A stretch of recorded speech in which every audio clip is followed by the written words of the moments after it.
Tayo manalangin. Ama naming Diyos na makapangyarihan sa lahat, salamat po Lord sa oras na ito. Salamat Panginoon na muli kami po ay nagkatipon-tipon sa hapong ito upang sa iisang layunin yun ang sambahin ka namin sa Espiritu at sa katotohanan. At salamat Lord sa inyong kabutihan sa amin. Pagpalain niyo po ang aming pong pag-aaral ng inyong salita. Dalangin po namin ang Diyos, Banal na Espiritu po ang mag-guide sa amin at magpaunawa, magpaalala patungkol po sa inyong salita. Maraming salamat po sa pangalan ni Jesus. Amen. Okay, maaari na pong upo ang bawat isa. So, dito sa ating binasa, ito ay isang paalala sa atin. Amen? Sapagkat maraming Kristiyano ngayon ang parang nakitaan mo na parang hindi ligtas. Tama ba? Kaya nga, sinabi ni Apostle Paul dito sa mga tao sa Corinto, na examine yourselves. Okay? Ano ba pag sinabing, ano Tagalog ng examine? Ano? Tama, parang i-check. I-check or parang subukin or i-check yung iyong sarili. Kaya tayo, pinaalalahanan tayo ni Apostol Pablo na tayong mga Kristiyano, i-check natin yung ating mga sarili. Bakit? Kasi alam nyo, maraming Kristiyano ngayon na nagsasabi sila na Kristiyano daw sila, pero hindi naman nakikita sa pamumuhay. Tama? Kaya nga, yun yung sinasabi ng iba na pasimba-simba pa, pero pag uwi ng bahay, parang walang nagbago. Tama? Parang walang pagbabago. Pero alam nyo, tayong mga Kristiyano, hindi porket ligtas na tayo, hindi porket tumanggap na tayo sa Panginoon, at hindi porket anak na tayo ng Diyos is perpekto na tayo. Tama? Hindi naman sa lahat ng oras, lagi tayong nakakagawa. Nandun, kasi nasa laman tayo eh. Amen? Nasa laman pa tayo. At itong laman natin, ito yung makasalanan. Kaya nga ito yung mamamatay eh. Kaya sabi ng Biblia, di ba? Sapagkat ang kabayaran ng kasalanan ay kamatayan. So, sino ang mamamatay? Siyempre yung physical natin. Yung kaluluwa natin, saan mapupunta yan? Sa walang hanggan. Diba? Walang hanggang buhay sa langit o walang hanggang kaparusahan sa impyerno. Pero tayo, sa walang hanggang buhay sa langit. Tama? Kasi tumanggap na tayo sa Panginoon. Tapos yung espiritu natin, babalik yan sa Diyos. Tatlo kasi yan eh. Tatlo yung sa katawan natin. Una, espiritu. Ang espiritu, galing yan sa Diyos. Okay? Meron tayong espiritu ng Diyos. Ito yung dahilan kung bakit tayo nakakaunawa, di ba? Meron tayong kaisipan, espiritu ng Diyos. Kaya pag tayo namatay, babalik yan sa Diyos. And then, yung kaluluwa natin. Ang kaluluwa natin, yan yung pupunta sa walang hanggan. Okay? Yan yung paparusahan. Tapos yung umani ng ating kasalanan, yung ating pisikal. Kaya pag tayo namatay, yan yung mabubulok sa lupa, pabalik yan sa alabok. Okay? Kasi alam nyo, kung hindi nagkasala si Eva at si Adan, malamang walang mamamatay, walang kamatayan. Tama? Kasi sabi ng Biblia, di ba, ang kabayaran ng kasalanan ay kamatayan. Paano kung walang nagkasala? Di walang mamamatay. Siguro wala din tayo. Tama? Si Eva at si Adan lang. Okay? So, nagets nyo? So, ito, yung sabi ng Biblia, examine yourselves. Okay? Kasi sabi ko nga sa inyo, maraming umaasta na Kristiyano daw sila. Pero hindi naman nakikita sa pamumuhay. Pero not in the sense na porket namumuhay na yan sa kasalanan, hindi natin pwedeng i-judge yan na, ay hindi Kristiyano yan. Bakit? Kasi nag-iinom yan. Tandaan nyo, sabi ko nga sa inyo, lahat tayo, kahit Kristiyano na tayo, nagkakasala pa rin tayo. Amen? Pero ang kagandahan sa atin, meron tayong Holy Spirit. Kaya nga sabi ng Biblia, and grieve not the Holy Spirit, sabi sa Ephesians 1:13. Ibig sabihin, huwag mong pighatiin yung banal na Espiritu na nasa puso mo. Kasi pag yan napighati, or pag yan nalungkot, di ba kaya sabi ko sa inyo, nasubukan nyo na nagkasala kayo. Tapos noong nagkasala kayo, para kayong kinakabahan, para kayong nalulungkot, at para kayong nakukonsensya. Nasubukan nyo na yan? Kasi, yun yung trabaho ng Holy Spirit. Konsensyahin tayo at sabihin sa atin na mali ang ginawa mo. Halimbawa, nakapagsinungaling tayo. Pag nakapagsinungaling ka, ako nasubukan ko ng magsinungaling eh. Tapos, parang yung pakiramdam ko, parang parang nakukonsensya ka. Sabi, at naisip ko na, mali yung ginawa ko eh. Tama ba? Yun ang trabaho ng Holy Spirit. Ipaalala sa atin at sitahin tayo na, huy, mali yung ginawa mo. Di ba?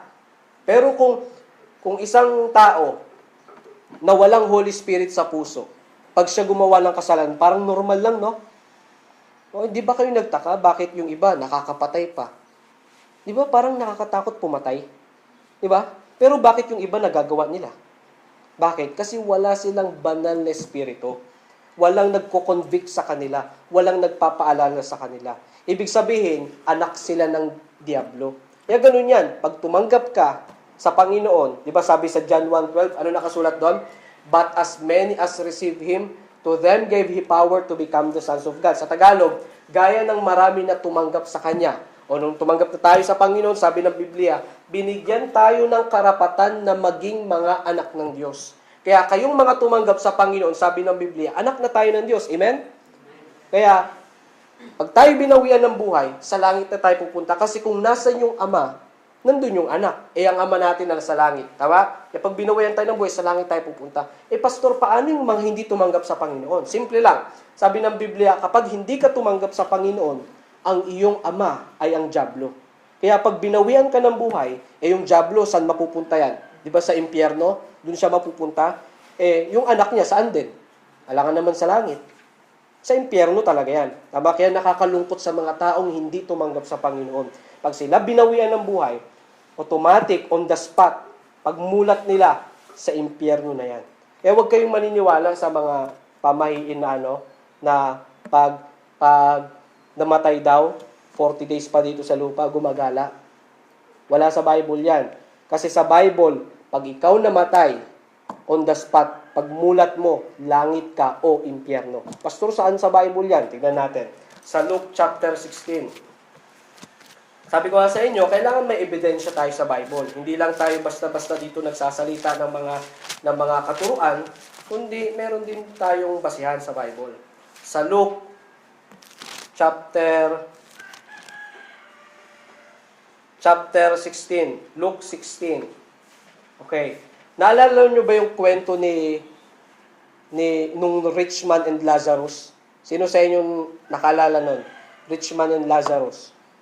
Yung isang mayaman na walang pangalan yun tama? Tapos si Lazarus, yung pulubi. Okay, tingnan nyo yung kwento nila. Verse 19. Basahin natin. Ready, go. There was a certain rich man which was clothed in purple and fine linen and fared sumptuously every day. So itong 19, verse 19, merong isang mayaman, walang pangalan, tawag doon? Nakadamit siya ng purple and fine linen, mamahalin na damit ito. At sabi ng Biblia, and fared sumptuously every day, ibig sabihin, talagang mayaman talaga to. At talagang kung ano gusto niya, nakukuha niya. Namumuhay siya ng marangya ba? Tingnan nyo, verse 20. And there was a certain beggar, sino yung pulubi? Named Lazarus. Okay? Which was laid at his gate, full of sores. Ito namang Lazarus, nakaupo lang siya dun sa gate ng mayaman. Tapos, full of sores, ibig sabihin, puno ng sugat. Siguro, galis. Diba, alam nyo naman, pag pulubi, diba? Diba, yung pulubi, madumi. Tapos, minsan nagkakaroon ng mga sugat-sugat dahil sa dumi. Ito na ngayon, verse 22. And it came to pass that the beggar died. Namatay yung beggar ngayon. Ito maganda, tingnan nyo. And was carried by the angels into Abraham's bosom. The rich man also died and was buried. So parehas silang namatay. Yung mahirap na si Lazarus namatay. Pagkamatay niya, napunta siya sa Abraham's bosom, which is heaven. Napunta siya sa langit. Ito, verse 20, yung verse 22, tignan nyo. The rich man also died and was buried. At namatay din naman yung mayaman at inilibing. Tignan nyo. Pastor, saan banda na pag namatay, impyerno agad kung hindi ligtas? Verse 23, tignan nyo. Ready, go. And in hell, he lifted up his eyes, being in torments, and seeth Abraham afar off, and Lazarus in his bosom. Tingnan nyo, yung tinuturo ng Biblia, pagkatapos mamatay ni Lazarus, pagmulat niya, sa langit agad siya. Tama? Noong namatay yung mayaman, pagmulat niya, nasan siya? Ayun o, sabi sa verse 23, and in hell, matik, pagkatapos mamatay, tapos inilibing, pagdating ng 23, biglaan, and in hell, he lifted up his eyes. Ibig sabihin, pagmulat ng mga mata niya, kita niya agad sa impyerno. O, meron ba nakalagay dito nung namatay si Lazarus, 40 days pa sila dito sa lupa? Yung mayaman, nag-40 days ba dito sa lupa? Tama ba? 40 days yan? 40 days? Wala, di ba? Matik. Pastor, saan nila nakuha yung 40 days? Yung konsepto ng 40 days, alam niyo kung saan nakuha? Yung kwento ko sa inyo na nasa Bible, sa Acts chapter 1, di ba, nung ang Panginoong, yung the day of Pentecost, nung ang Panginoong Kristo namatay sa krus, inilibing, tapos 3 days nabuhay siyang muli. Pagkatapos ng 3 days, 40 days pa siyang nabalagi dito sa lupa. 40 days, bago siya umakyat ng langit. Ayan. So, doon nila siguro nakuha yung konsepto na ngayon, na pag ang tao namatay, 40 days pa. Pero wala pang nakagawa nun. Ang nakakagawa lang nun ay ang Panginoong Kristo. Literal talaga. Yung dito, di ba, sabi ng tao yung kaluluwa. Pero yung Panginoon mismo, literal na 40 days. Talagang nabuhay siya after 3 days. Nabuhay siya dito sa lupa. Naglalakad siya, nagpapagaling pa siya, gumagawa pa siya ng himala. 40 days yon. Tapos pagkatapos ng 40 days, umakyat na siya sa langit. Doon siguro nakuha yung konseptong 40 days. Pero alam nyo, pagdating naman sa tao, hindi natin pwedeng ihalin tulad yung sarili natin sa Diyos. Kasi ang Panginoong Kristo, Diyos siya. Tama? Kaya huwag ka na magtaka kung bakit kaya niyang 40 days dito sa lupa, na nandito siya. Pero kung gagayahin natin yung konseptong ganun, hindi natin kaya. Kasi una sa lahat, nung namatay si Lazarus tsaka yung rich man, on the spot, pagmulat ng mata nila, di ba? Si Lazarus nasa langit, yung rich man nasa impyerno. Wala nakalagay sa Bible na nag-40 days muna sila. Nagets niyo? Nag-40 days muna sila. Kaya, salamat sa Bible, no? Kasi may mga alam tayo dati. Dati ganyan din ako eh. Ang alam ko, 40 days. No? Pero hindi pala. Kasi once na ang tao hindi tumanggap sa Panginoon, automatic yan pag binawian ng buhay. Kaya nga, sabi ng Biblia, ang kaligtasan ay ngayon na. Hindi na dapat nating palagpasin pa. Kung ikaw ay nakapakinig ng salita ng Diyos at kailangan mo tumanggap sa Panginoon, kailangan masigurado mo talaga na sa langit ka pupunta. Kasi matik yan eh. Hindi na yan pag namatay ka, 40 days pa. Hindi na. Kaya ang pagkakataon ay nandito sa lupa. Kasi pag tayo namatay, pag napunta tayo sa impyerno, wala na, huli na. Kahit na lumuha ka pa ng dugo doon, kahit na makiusap ka pa sa Diyos, hindi ka na pagbibigyan. Alam niyo kung bakit? Ang pagkakataon na binigay ng Diyos ay nung nandito pa tayo sa lupa. Kaya nakakalungkot yung iba, no? Na yung buhay nila dito sa lupa, sinasayang nila. Inom dito, inom doon, bisyo dito, bisyo doon. Walang time makinig ng salita ng Diyos. Walang time makinig ng mga preachings galing sa salita ng Diyos. Walang time magbasa ng Biblia. Wala, kaya sayang. Kaya hindi sila nakapakinig. Pag darating yung pastor sa bahay nila, sasaraduan nilang pinto. Minsan aalis, minsan sasabihin busy. Kaya kahit magsishare ng salita ng Diyos yung pastor, sinasabi nila busy, wala silang time makinig. Kaya balang araw, maaalala nila yun eh. Maaalala nila na pag sila napunta sa impyerno, maaalala nila na meron dating nagturo sa akin pero tinanggihan ko. Yung tinuro sa akin nun, katiyakan ng kaligtasan pero hindi ako tumanggap sa Panginoon. Wala na, huli na ang lahat. Tama? Huli na ang lahat. Tingnan nyo sa verse, sa verse 24. Doon pa rin tayo kila Lazarus. Verse 24. Sabi dyan, and he cried and said, Father Abraham, have mercy on me. Maawa ka naman sa akin, Father Abraham. And send Lazarus that he may dip the tip of his finger in water and cool my tongue, for I am tormented in this flame. So sabi ng mayaman, Father Abraham, baka pwede man namang suguin si Lazarus dito sa impyerno at patakan man lang yung dulo ng aking dila sapagkat ako ay sobrang sakit. ang nararanasan. Nagets niyo yung kwento? Inutusan pa niya si Abraham, no? Father Abraham, baka pwede namang papuntahin mo si ano dito, si Lazarus, patakan man lang yung dila ko. Kahit na kunting tubig lang. Pero wala na. Tingnan nyo, sa verse 25. But Abraham said, Son, remember that thou in thy lifetime. O sabi ni Abraham, o anak, alalahanin mo yung buhay mo nung buhay ka pa. Anong ginawa niya? Remember that thou that in thy lifetime receivest thy good things, and likewise Lazarus evil things, but now he is comforted, and thou art tormented. Verse 26, and beside all this, between us and you, there is a great gulf fixed. Merong isang malaking bangin. Kaya yung mga tao sa impyerno, hindi yan makakapunta sa langit. Kasi merong isang malaking bangin yan. Okay? Hindi sila Kaya nga yung impyerno, merong labasan yan. Merong entrance, pero walang exit yan. Okay? Basta pag namulat ka sa impyerno, habang buhay ka na talagang nandun. Okay? Kaya kami bilang mga pastor, sinisikap talaga namin na maturuan ang bawat isa. Kasi yung pagkakataon natin, dito lang sa lupa yan eh. Dito lang sa lupa yan. Kaya yung mga mambabastos sa atin, pag turuan mo sa salita ng Diyos, babarahin ka, babastusin ka, sige lang. Turo pa rin. Bakit? Kasi balang araw maaalala nila yon. Na pag sila napunta sa impyerno, ayun, maalala nila na dati meron gustong magturo sa akin pero binastos ko lang. Wala na. Huli na ang lahat eh. Amen? And then verse 27, then he said, I pray thee therefore, Father, that thou wouldest send him to my father's house. Sino yung prayer niya? Anong prayer niya na si Lazarus baka pwede namang ipadala dun sa bahay namin. Verse 28, For I have 5 brethren, meron pa akong 5 kapatid doon. Sana maturuan sila, that he may testify to them, lest they also come into this place of torment. Sabi niya kay Abraham, Father Abraham, baka pwede mo namang isugo si Lazarus doon sa lugar namin, sapagkat meron pa akong 5 kapatid doon. Kailangan nilang maturuan, kasi pag hindi sila naturuan, mapupunta sila dito sa impyerno at maghihirap sila. Yun yung sinabi nung mayaman. Eto, verse 29. Abraham said unto him, They have Moses and the prophets, let them hear them. O sabi ni Abraham, merong mga doon. Ano sabi? They have Moses and the prophets.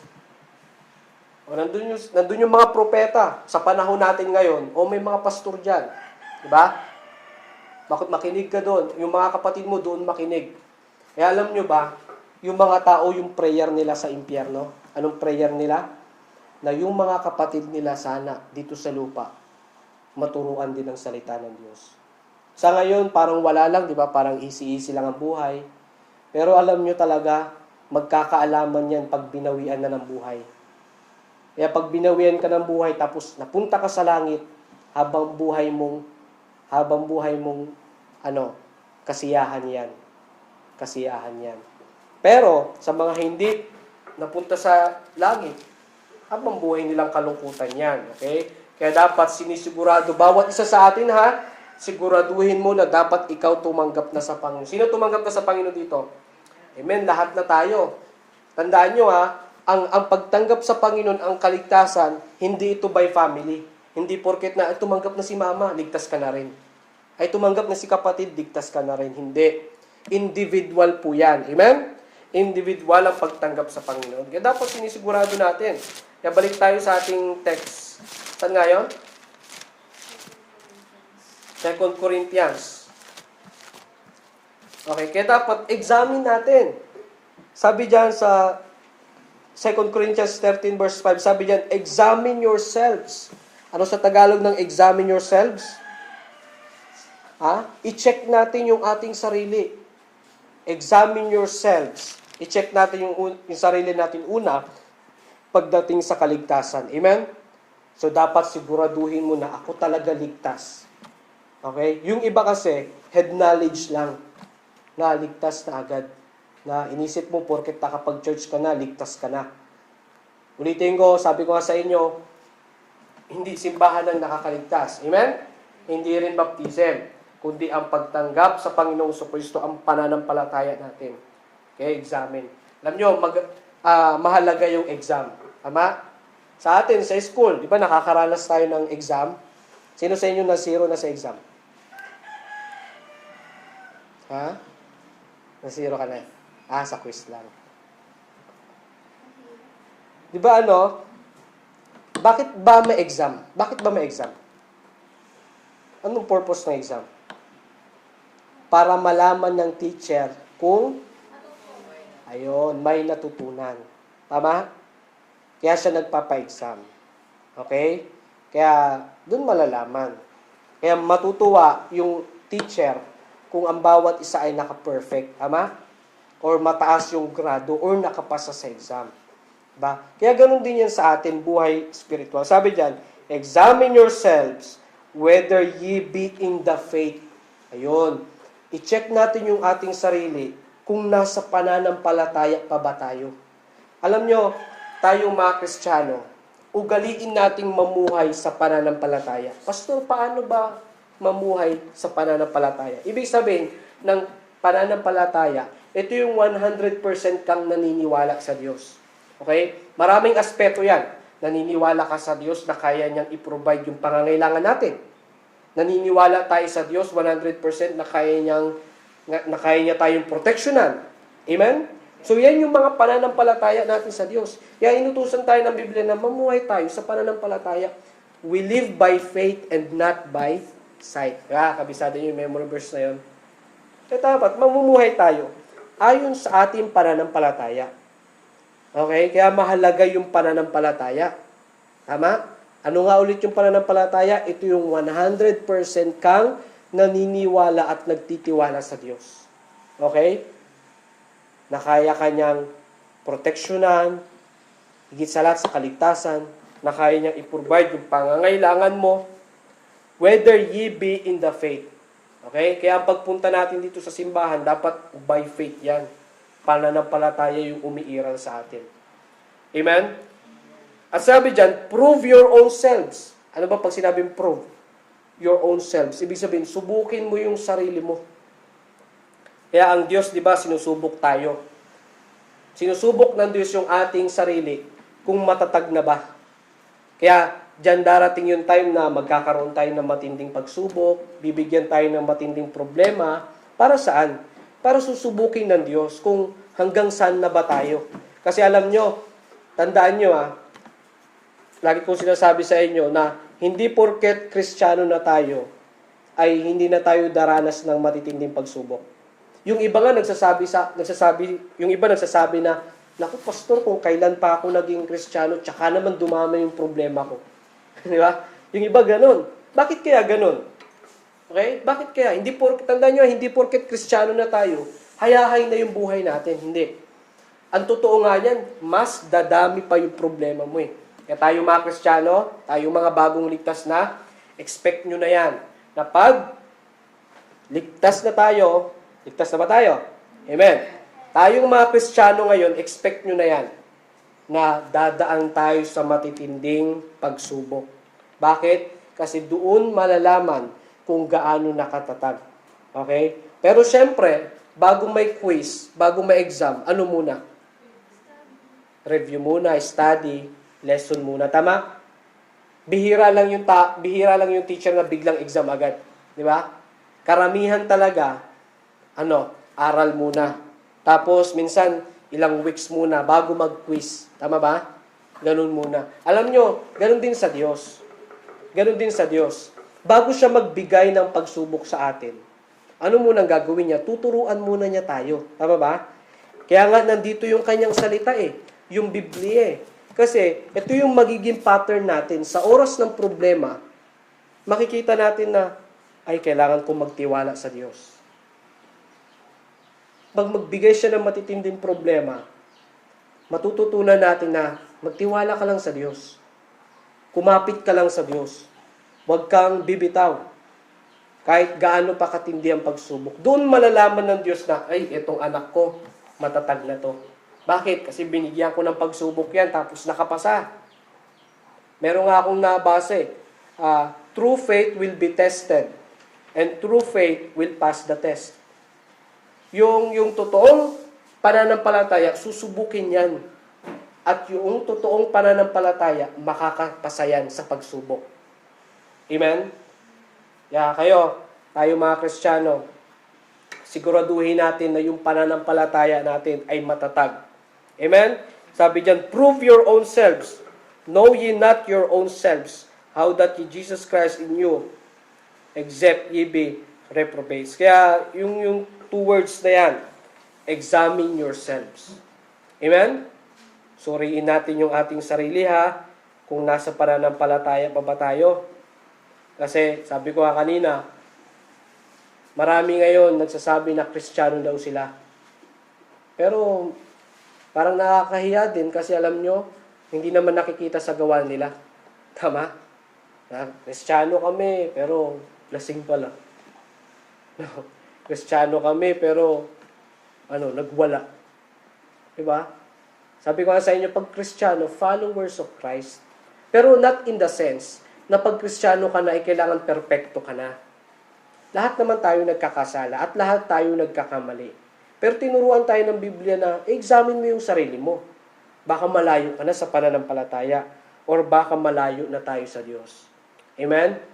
Let us examine our motive. Examine din natin yung natin.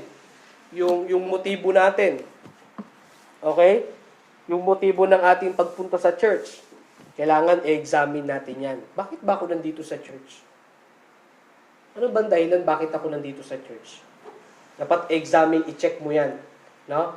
Kaya sabi ko sa inyo, yung iba pupunta lang sa church kasi nandun yung girlfriend . No?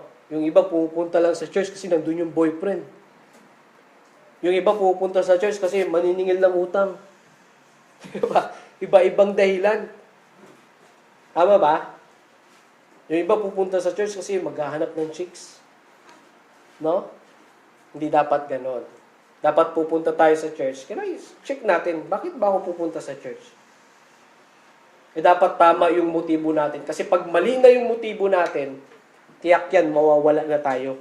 Pag pumunta ka sa church dahil may crush ka, pag nawala yung crush mo, wala ka na rin. Tama? Hindi ka na rin magsisimba, wala na si crush .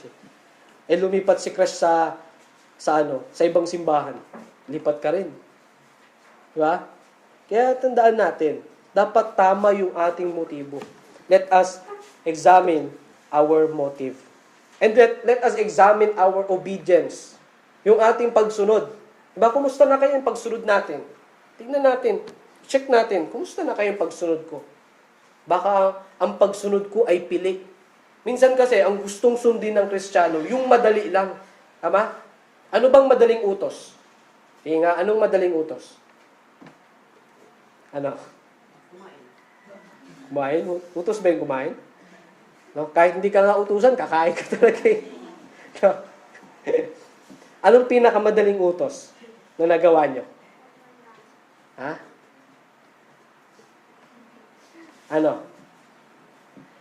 Bulo? Huwag magnakaw? Diyan sa bahay, anong pinakamadaling utos sa bahay? Magluto? Tama ba magluto? Madali ba?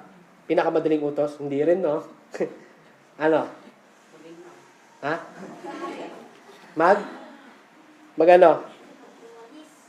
Magwalis? Pinakamadali?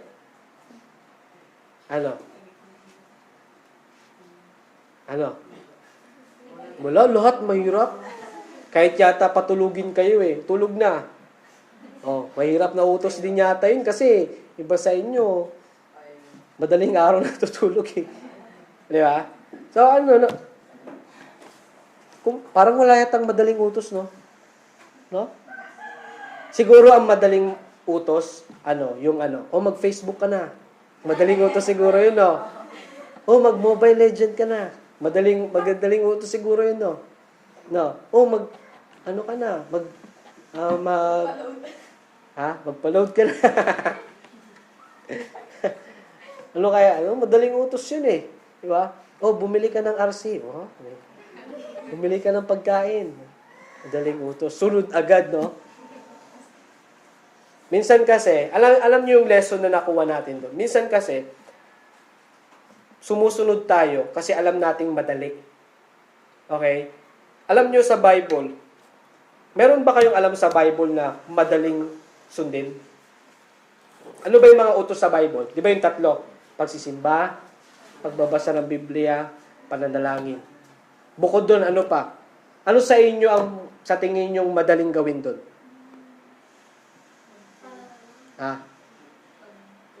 Pagpipray. Ang tanong, nagpipray ba kayo araw-araw? Oh, si tita lang nag-amen. Araw-araw. O paggising ba ng umaga, nag-pray ba tayo? Pag bago matulog, nag-pray ba tayo? Di ba?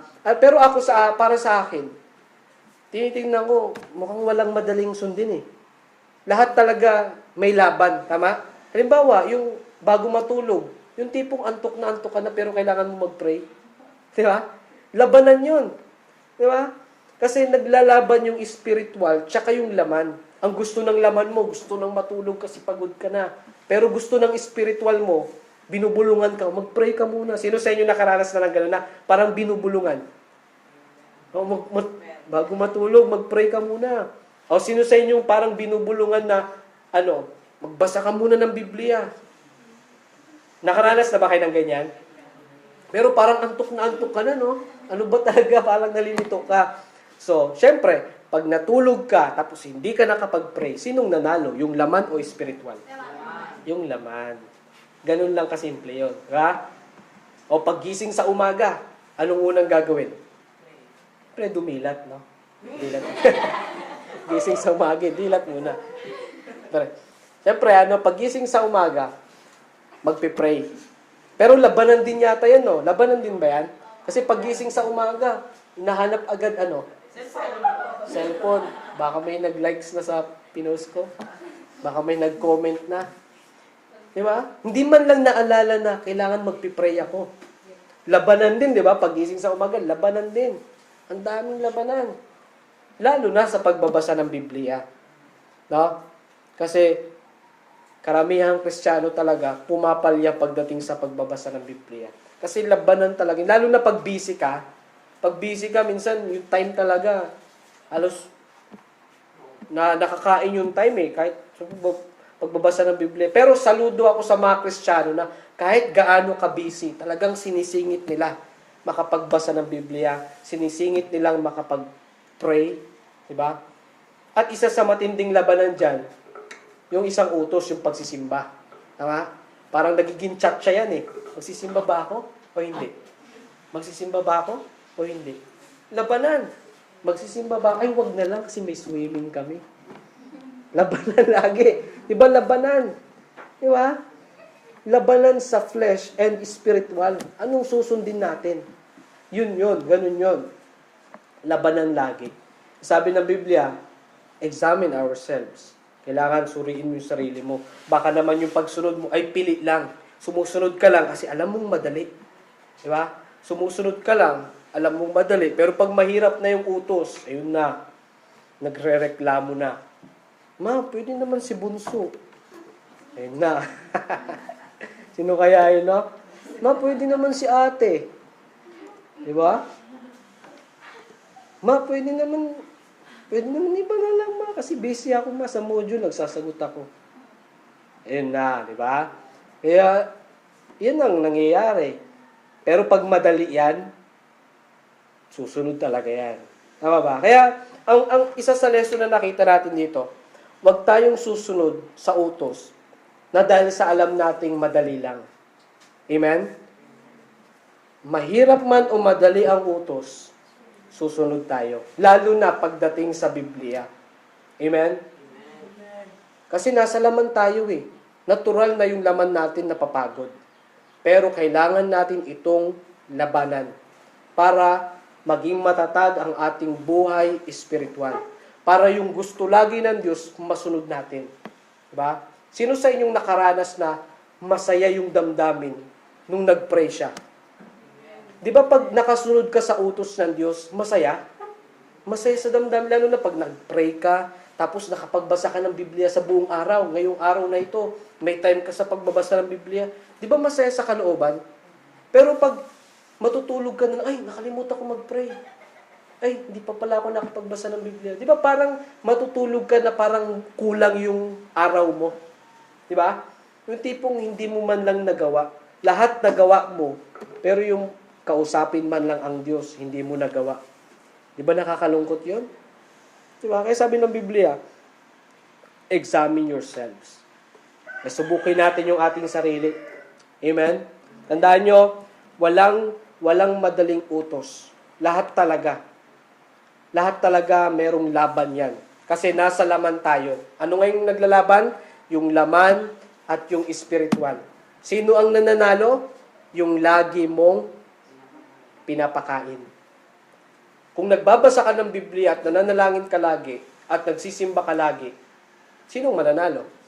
Natural, spiritual. Pero kung wala kang time sa pagbabasa ng Biblia, pananalangin, pagsisimba, sinong nananalo lagi? Yung ating laman. Kaya dapat mabalance natin yan. Amen? Mabalance natin yan. Kung may pinagkakaabalahan tayo, kailangan masunod pa rin natin na dapat may time pa rin tayo magbasa ng Biblia, manalangin, at magsimba. Amen? Examine yourselves whether ye be in the faith. So, kumusta na kayong sarili natin? I-check natin yung sarili. Examine I-check natin yung sarili natin. Ako pa ba ay masunurin sa Diyos? Kaya ako nagpapasalamat ako kasi nandito kayo ngayon. Ibig sabihin lang yan na ang nanalo sa inyo, yung spiritual. Tama? Pero yung iba, tatanungin, hindi ka naka-church pastor, nakatulog. Sinong nanalo sa kanila? Yung laman. Maliban na lang yung pastor, may sakit po kasi hindi na talaga ako makatayo. O diba? Okay lang yun. Lalo na pag na-confine, walang problema yun. Pero kung, pastor, ba't di ka nakasimba? Pastor, naglaro ako O diba? Yun ang mahirap explain. Amen po ba? Amen. At tayo mga kapatid, kailangan suriin natin yung ating sarili. Tayo pa ba ay nasa pananampalataya?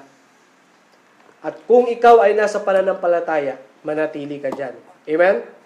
Kung ikaw ay nagbabasa ng Biblia, ipagpatuloy mo yan. Kung ikaw nagpipray, ipagpatuloy mo yan. Kung ikaw ay nagsisimba, ipagpatuloy mo yan. Amen? Angelo, pagpatuloy mo yan. First time mo lang ba ngayong hapon? First time mo lang. Diba? Tuloy-tuloy ka ha. Sama ka lagi kay EJ. Sino mas matanda sa inyo? Ilang taon ka na? Ikaw, EJ? 13? Nauna ng isang buwan? Diba? Kaya kayo, Angelo, tuloy-tuloy ka ha. Tuloy-tuloy tayo sa paglilingkod sa Panginoon. Tama? Kailangan natin ito kasi ito yung buhay natin Alam nyo, wala nang ibang pinakamasayang buhay sa mundong ito. Yung buhay na naglilingkod sa Diyos. Amen? Yung buhay na marami kang pera, hindi naman yan makapagbibigay sa inyo ng kasiyahan Kasi maraming taong may pera, pero nagpakamatay. Di ba? May nababalitaan tayong ganyan, mayaman. Pero nagulat ka, nagbikti. Mayaman pero nagbaril sa utak. Bakit? Maraming pera yun Bakit ganon? Kasi wala yung tunay na kasiyahan sa kanila. Ito, ang ginagawa natin, nakokontento tayo, masaya tayo naglilingkod sa Panginoon. Kahit na wala tayong minsan pera, kahit na minsan kapos yung pera natin, tama? Kapos yung budget natin, pero masaya pa rin tayo. Nakakangiti pa rin tayo, no? Bakit? Naglilingkod tayo sa Diyos Amen? Pero yung taong mabawasan lang ng 1,000 yung pera niya sa bangko, natatakot na agad Yung 1,000,000 niya, nabawasan lang ng 1,000 sa bangko. Paano na yung kinabukasan ko? Takot na. 1,000 lang nabawas sa 1,000,000. Di ba? Ganun yung iba Pero tayo, ni piso minsan wala. Pero, malungkot ba tayo? Hindi. Tandaan nyo, hindi nagbibigay ng kasiyahan ang pera. Tama? Bagamat minsan nakakapagbigay ng kasiyahan pag may pera ka, minsan masaya. Pero tandaan nyo, ang source ng kasiyahan natin ay hindi dapat pera. Kasi pag doon ka na nakatuon sa pera, paano pag wala kang pera, edi malungkot ka na. Dapat ang kasiyahan natin ay nakatuon sa Diyos. Kasi may pera man o wala, masaya ka. Bakit? Nakatingin ka sa Diyos eh. Nakatingin tayo sa Diyos eh. Tingnan natin sa last verse na ito, sa Hebrews 12, verse 2. Dapat ang tignan natin ay ang Diyos. Para itong pagsubok sa ating buhay, matapos natin ito. Kasi nasa karera tayo eh. Patatapos natin ito pag lagi tayong nakatingin sa Diyos. Hebrews chapter 12 verse 2. Okay, sabay natin basahin. Anong page dyan? 582. Okay, basahin natin. Ready? Go. Looking unto Jesus, the author and finisher of our faith, who for the joy that was set before him endured the cross, despising the shame, and is set down at the right hand of the throne of God. Ano yung unang salita? Verse 2. Looking unto Jesus. Kanino tayo titingin? Kanino? Sa Panginoong Jesucristo, kay Jesus Christ. Hindi sinabi dito na looking unto your friends, looking unto your money, looking unto your bank account, looking unto your pitaka. Di ba? Anong sinabi? Looking unto Jesus. Bakit? Because He is the author, author and finisher of our faith. Tinapos niya na lahat eh. Yung kaligtasan tapos na yan. Ang dapat na lang natin gawin, manampalataya. Finisher ang Diyos natin. Kaya tayo bilang Kristiyano tandaan nyo, nag-uumpisa pa lang tayo. Ilang months na tayo dito? 6 months. Kayo ba sa loob ng 6 months, may natutunan ba kayo dito? Amen? Kaya pagpatuloy nyo yan. Yung music, ipagpatuloy nyo yan Tuloy lang. Nandun yung hirap. Sabi ko sa inyo, wala namang madali eh. Lahat mahirap. Lahat pinagdadaanan sa pag-aaral. Walang ipinanganak na, nung ipinanganak siya, magaling na agad sa piano. Walang ganon, tama? Lahat nag-aaral talaga yan. Kaya kayo sa piano, aralin nyo lang Sipag at tiyaga lang. Ganon din sa gitara. Tapos, tayo namang mga wala pang ministry, hanap kayo, ano kayang pwede kong maidagdag dito sa church, no? Paano ko kaya maipaganda, di ba? Especially sa inyong mga kababaihan. Pwede kayo mag-isip, paano ko kaya mapapaganda yung church ko? No? Pwede kang maglagay-lagay dito ng mga verses, di ba? Sulat kayo, magsulat. Tapos idikit natin para mas mapaganda pa. Gawa tayo ng bulletin board, no? Yung mga announcement. Gagawa tayo niyan minsan, no? Tayo mga young people, gawin nating project yan. Okay ba yun? Amen? Tayo, tuloy lang sa paglilingkod. Sabi dyan, looking unto Jesus. Tingin lagi sa Diyos, Huwag tayong tumingin sa kapwa. Kasi pag yung kapwa natin, hindi na nagpatuloy sa gawain ng Panginoon, baka mawawala din tayo. Tama? Huwag din kayong tumingin sa pastor. Kasi ang pastor, hindi ito perpekto. Tao lang din ako. Pwede akong magkasala. Pero syempre, ako bilang pastor, sinisikap ko na maging magandang halimbawa sa inyo. Amen? Kasi kayo, alam ko, hindi nyo maiwasan na tumitingin din sa pastor. Kaya ako bilang pastor, nagsisikap ako na hanggat maaari maging magandang halimbawa ako sa inyo. Pero, sumatotal, ang dapat titignan natin, sino? Ang Diyos dapat. Looking unto Jesus. Amen? May problema man, anumang maranasan natin sa mundong ito, tuloy lang tayo, then looking unto Jesus. Amen? And then, examine ourselves. Check natin yung sarili natin nakatingin pa kaya ako sa Diyos? Check mo yan, nakatingin pa kaya ako sa Diyos? O baka naman sa kaibigan ko na, o baka naman sa pera ko na, o baka naman sa mga bagay sa mundong ito. Dapat hindi pala ganon. Amen? Dapat nakatuon tayo sa Diyos lagi. Amen? Tayong lahat ay tumayo. Tayo mananalangin. Sandaling katahimikan lang, mag-pray ang bawat isa. Tahimik po ang bawat isa, mag-pray tayo. Kausapin mo ang Diyos. Gusto ko lahat pumikit, lahat pipikit, lahat mananalangin. Kausapin mo ang Diyos. Sabi ng Biblia, examine yourselves. Kumustahin natin yung sarili natin. Ikaw, tanungin mo yung sarili mo, kumusta na kaya yung sarili ko? Ako pa ba ay nasa pananampalataya? Ako pa ba ay sumusunod sa salita ng Diyos? Ako pa ba ay nakakapag-pray? Ako pa ba ay nakakapagbasa ng Biblia? Ako pa ba ay nakakasimba? I-check natin yung ating sarili na baka magulat ka na lang, malayo ka na pala sa Panginoon. And then sabi ng Biblia, looking unto Jesus. Tingin lagi tayo sa Diyos, tingin tayo lagi sa Panginoon. Wala nang ibang the best na pwede tayong malapitan at makasama sa buhay na ito, kundi ang Panginoon natin. Marami mang discouragement and problems ang darating, pero tuloy lang tayo sa paglilingkod sa Panginoon. Tayo manalangin, Ama naming Diyos na makapangyarihan sa lahat. Lord, salamat sa mensahe na ibinigay niyo po sa amin. Na kailangan naming suriin ang aming mga sarili kung nasa pananampalataya pa ba kami. Or baka naglilingkod kami sa inyo, hindi na sa pamamagitan ng pananampalataya. Baka iba na ang motibo ng aming pagpunta sa church. Baka iba na ang motibo ng aming paglilingkod sa inyo. Kailangan ang motibo ng paglilingkod namin sa inyo ay dahil sa mahal ka namin, Panginoon. Nandito kami sa church dahil sa nagmamahal kami sa inyo, Panginoon. Salamat, Lord, sa mensahe. Kaya sa araw na ito, baon-baon namin ang mensahe simula umaga hanggang ngayon. Tulungan niyo po kami na sa aming pag-uwi, may isa puso namin ang mensahe at may sa isip at may sa buhay. Salamat, Panginoon, sa mensahe. At Lord, pagpalain niyo rin po ang aming offering sa hapong ito. Sa pangalan ni Jesus, Amen.